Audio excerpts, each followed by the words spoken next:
من القرآن قد خصك الرحمن.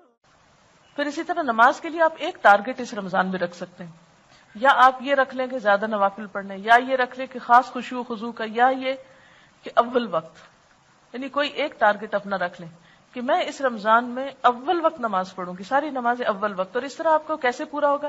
الحمدللہ عام دنوں میں فجر آپ کے لیے اول وقت پڑھنا مشکل ہوتی ہے، اٹھتے اٹھتے کچھ دیر ہو جاتی ہے، لیکن رمضان میں تو آپ اٹھے ہوئے ہی ہوں گے.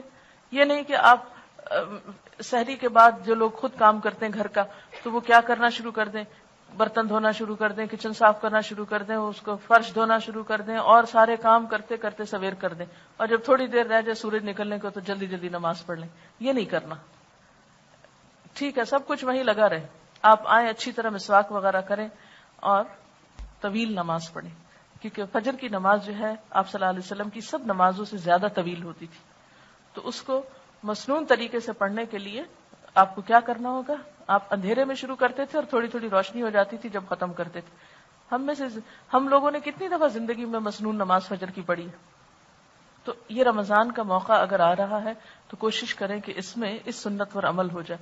تو ساری نمازوں کو اول وقت میں، یعنی یہ جو عبادات ہے رمضان میں، ذاتی عبادات، اس میں روزے کو حقیقی روزہ، نماز کو اول وقت کی نماز اور خشوع و خضوع، پھر اسی طرح نوافل میں جو جو چیزیں آپ کر سکتے ہوں،